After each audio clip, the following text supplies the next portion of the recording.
10 વર્ષ પહેલા બનેલો ઉનાકાંડ એક એવી ઘટના હતી જેણે માત્ર ગુજરાત નહીં પરંતુ આખા દેશને ઝંઝોડી નાખ્યો હતો. એ દિવસે ફક્ત કેટલાક યુવાનો પર હુમલો નહોતો થયો, પરંતુ માનવતા પર જ જાહેરમાં પ્રહાર થયો હતો. વિડીયો વાયરલ થયા, રસ્તાઓ પર આંદોલન થયા, ત્યારે એવું લાગ્યું હતું કે હવે પીડિતોને ઝડપી અને કડક ન્યાય મળશે. પરંતુ 10 વર્ષ બાદ આવેલો ચુકાદો ફરી એકવાર સવાલ ઊભા કરી રહ્યો છે. શું આ સાચો ન્યાય છે કે માત્ર કાનૂની પ્રક્રિયા પૂરી કરવાનો પ્રયાસ? આવો વિગતે વાત કરીએ સમગ્ર મામલા વિશે આ અહેવાલમાં. નમસ્કાર, હું છું ચિરાગ વર્ષાબેન. આપ જોઈ રહ્યા છો સ્વમાન. ગીર સોમનાથ જિલ્લાના મોટા સમડિયાળા ગામે વર્ષ 2016માં બનેલા આ ચકચારી ગુનાકાંડમાં હવે 10 વર્ષ બાદ વેરાવળ સેશન્સ કોર્ટે ચુકાદો આપ્યો છે. આ કેસમાં 39 આરોપીઓમાંથી ફક્ત 5 આરોપીઓને દોષિત ઠેરવીને 5 વર્ષની સજા અને ₹5,000નો દંડ ફટકારવામાં આવ્યો છે, ત્યારે બાકીના તમામ આરોપીઓને પુરાવાના અભાવે નિર્દોષ છોડવામાં આવ્યા છે. આ ચુકાદા બાદ પીડિત પરિવાર અને દલિત સમાજમાં ભારે અસંતોષ જોવા મળી રહ્યો છે. તેનો આરોપ છે કે આ ચુકાદો નિરાશાજનક છે. તેમને હજુ પણ પોતાના જીવ જોખમમાં હોવાનો ભય છે. આ મામલે વડગામના ધારાસભ્ય જિગ્નેશ મેવાણીએ પાલનપુર ખાતે પ્રેસ કોન્ફરન્સ કરીને તંત્ર અને સરકાર પર ગંભીર પ્રહારો કર્યા છે. તેમણે જણાવ્યું કે પોલીસ અને ન્યાયતંત્રનું સન્માન હોવા છતાં આ ચુકાદો યોગ્ય નથી અને દલિત સમાજ તથા પીડિત પરિવારે તંત્ર પર મૂકેલો ભરોસો તૂટ્યો છે. તેમણે સવાલ ઉઠાવ્યો છે કે ફક્ત 5 આરોપીઓને 5 વર્ષની સજા અને બાકીના તમામને નિર્દોષ છોડવું કેટલું યોગ્ય છે. મેવાણીએ વધુમાં જણાવ્યું કે વર્ષ 2018 અને 2023માં પણ પીડિત પરિવાર પર હુમલો થયો હતો. તે કેસમાં પણ આરોપીઓને છુટકારો મળ્યો હતો, જે સમગ્ર સિસ્ટમ પર ગંભીર સવાલ ઊભા કરે છે. મેવાણીએ સરકાર પાસે માંગ કરી છે કે 20 માર્ચ પહેલાં ચુકાદાને સિનિયર કાઉન્સિલની અધ્યક્ષતામાં હાઈકોર્ટમાં પડકારવામાં આવે અને તત્કાલીન મુખ્યમંત્રી આનંદીબેન પટેલ દ્વારા પીડિત પરિવારને અપાયેલા વચનો જેમ કે ખેતી માટે જમીન અને સરકારી નોકરી તાત્કાલિક પૂર્ણ કરવામાં આવે. અને જો દલિત સમાજ પોતે આ મામલે કાનૂની લડત લડશે અને ઉગ્ર આંદોલન કરશે તેવી ચીમકી પણ ઉચ્ચારી છે. સાંભળો આ મામલે જિગ્નેશ મેવાણી શું કહી રહ્યા છે. સૌ પત્રકાર મિત્રોનું આજે સ્વાગત છે પ્રેસ કોન્ફરન્સમાં. ઉનાની ચકચાર જગાડનારી ઘટના આજથી બરાબર 10 વર્ષ પહેલા 2016ના જૂન જુલાઈમાં બની. ઉનાની બજારમાં જાતે બની બેઠેલા કેટલાક ગૌરક્ષકો જે મૂળ તો અસામાજિક તત્વો હતા, એ લોકોએ મોટા સમડિયાળા ગામના બાલુભાઈ સરવૈયા, એમના દીકરાઓ, એમના પરિવારજનોને જે ગાયનું સિંહે મારણ કર્યું હતું એ ગાયના નામે એમની ઉપર હિંસા કરી ઉનાની બજારમાં ધોળા દિવસે ગાડી સાથે બાંધી અમાનવી રીતે જાણે એમનો જીવ લઈ લેવાનો હોય, જાણે એમની હત્યા કે ખૂન કરવાનો હોય એવા આશયથી એક ષડયંત્રના ભાગરૂપે એમની ઉપર હુમલો કર્યો. એ ઉનાકાંડનો, ઉના અત્યાચારનો વિડીયો આખા સૌરાષ્ટ્રે, આખા ગુજરાતે, આખા દેશ અને દુનિયાએ જોયો. એને એટલા ગંભીર પ્રત્યાઘાતો પડ્યા કે વિપક્ષના અનેક નેતાઓ, સન્માનની રાહુલજી સહિત, એ ઉનાના પીડિતોને મળવા ગયા હતા. તત્કાલીન મુખ્યમંત્રી આનંદીબેન પટેલ પણ ઉના ગયા હતા. અમદાવાદથી ઉના સુધીની એક ઐતિહાસિક દલિત અસ્મિતા યાત્રા, 400 કિલોમીટરની પદયાત્રા, વાહન યાત્રા અમે પણ કરી અને 15મી ઓગસ્ટનો તિરંગો ઉનાની ધરતી પર લહેરાવ્યો હતો કે આ ઉના, આ ગુજરાત, આ દેશના ગરીબોનું, પીડિતોનું, શોષિતોનું, વંચિતોનું, દલિતોનું પણ છે. આજે ઘટનાને બરાબર 10 વર્ષ થયા. હમણાં 4 દિવસ પૂર્વે જ સમાજ કલ્યાણ વિભાગની બજેટમાં ભાગ લેતી વખતે મેં સરકારને સવાલ પૂછ્યો, સમાજ કલ્યાણ વિભાગના મંત્રીશ્રીને સવાલ પૂછ્યો કે આનંદીબેન પટેલે ઉના જઈને ઉનાના પીડિતોને જે વચન આપ્યા હતા, ફાસ્ટ ટ્રેક કોર્ટમાં કેસ ચાલશે, પીડિત પરિવારોને સરકારી નોકરી મળશે, ખેતીની જમીન મળશે, આમાંના એક પણ વચનનું પાલન કર્યું છે? સરકાર પાસે કે મંત્રી પાસે કોઈ જવાબ નહોતો. અને આજે એનો ચુકાદો આવ્યો છે અને 42માંથી 5ને બાદ કરતા 36-37 આરોપીઓને નિર્દોષ છોડી દેવામાં આવ્યા છે.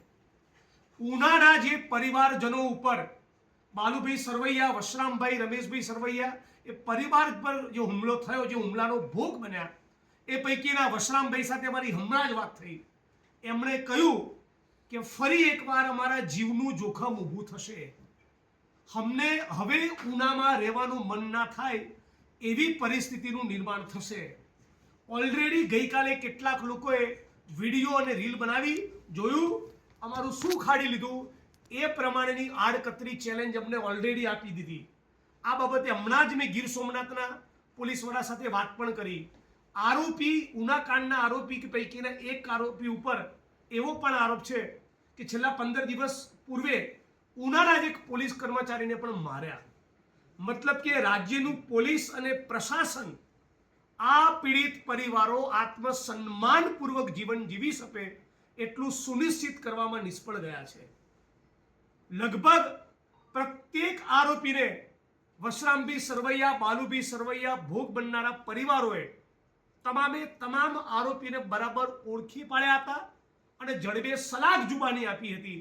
અને છતાં 36-37 આરોપીઓને એ નિર્દોષ છોડી 5 વર્ષની સજા એ ફક્ત 5 લોકોને કરવામાં આવી છે. એટલે ઉનાના પરિવારજનોનું, ઉના કાંડના પીડિત પરિવારોનું કહેવું છે કે આ ચુકાવાથી એ ખૂબ નિરાશ થયા છે, ભાંગી પડ્યા છે.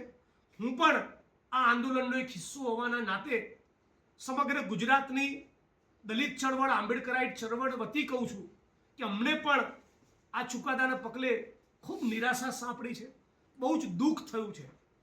ન્યાયતંત્ર પાસેથી ન્યાયતંત્રનું સન્માન કરું છું, પણ પોલીસ પ્રશાસન, ન્યાયિક સિસ્ટમ પાસેથી અપેક્ષા એવી હતી કે તમામ આરોપી જેમણે પણ આ ઉનાના પીડિત પરિવારોને બેરહેમીપૂર્વક છડે ચોક ધોળા દિવસે ઉનાની બજારમાં પોલીસ સ્ટેશન, પોલીસ કર્મચારીઓની સામે માર્યા છે, એમને બધાને સાબરમતી સેન્ટ્રલ જેલના સળિયા પાછળ મોકલી દેવામાં આવશે અને એક ઐતિહાસિક ચુકાદો આવશે જેનાથી દાખલો બેસે કે આ પ્રમાણે કોઈ પણ આદિવાસી, દલિત, ગરીબ, વંચિત સમુદાયનું આત્મસન્માન તમે છીનવવાની કોશિશ કરશો, આ પ્રમાણે હુમલો કરવાની કોશિશ કરશો તો આપણું તંત્ર ચલાવી નહીં લે.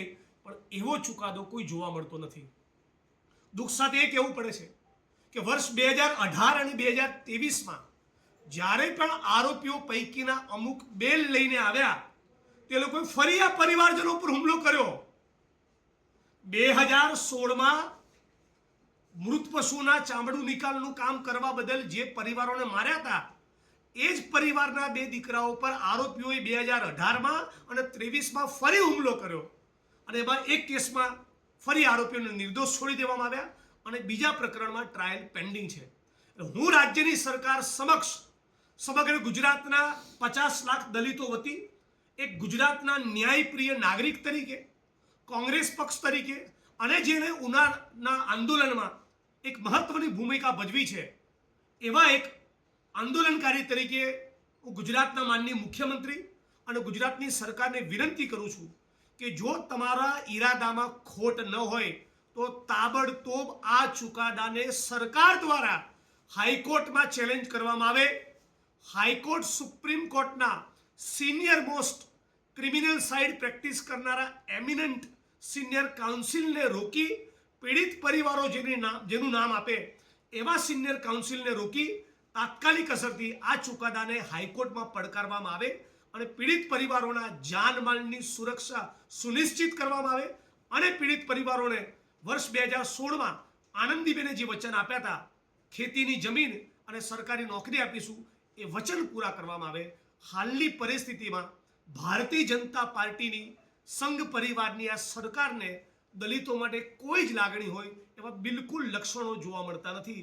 છતાં હું ઈચ્છું છું કે સરકાર આ ઘટનામાંથી સબક લઈ આપણા ગુજરાતમાં રવિશંકર મહારાજ, ઠક્કર બાપા, ઇન્દુલાલ યાજ્ઞિકના ગુજરાતમાં ફરી ઉનાકાંડ જેવી કોઈ ઘટના ન બને એ સુનિશ્ચિત કરવા સમાજમાં એક સબક જાય કે દલિત આદિવાસીઓના આત્મસન્માન સાથે ખિલવાડ કરવો એ નહીં ચલાવી લેવામાં આવે અને ફરી એકવાર બધા આરોપીઓની સામે કડક કાર્યવાહી ન્યાયતંત્ર કરે. એટલા માટે રાજ્યની સરકાર તાત્કાલિક અસરથી હાઈકોર્ટમાં આ ચુકાદાને પડકારે, એને ચેલેન્જ કરે, એની સત્તાવાર જાહેરાત કરે એવી હું અપેક્ષા રાખું છું. છેલ્લી બાબત, આ 20 તારીખે માનનીય મુખ્યમંત્રી ભૂપેન્દ્રભાઈની અધ્યક્ષતામાં એટ્રોસિટીઝ એક્ટના સુપરવિઝન અને મોનિટરિંગ માટે એટ્રોસિટી એક્ટમાં ઠરાવ્યા મુજબની 20 તારીખે ગાંધીનગર ખાતે એક મિટિંગ છે. એ મિટિંગમાં પણ હું મુખ્યમંત્રીને રજૂઆત કરીશ.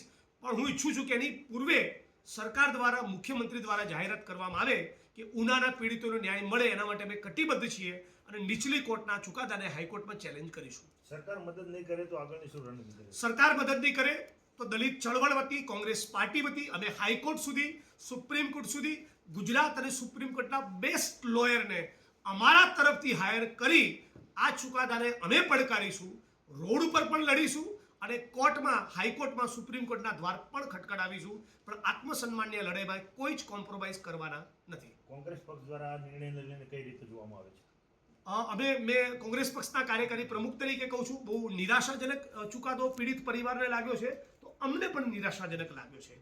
પીડિત પરિવારને સંતોષ થવો જોઈએ.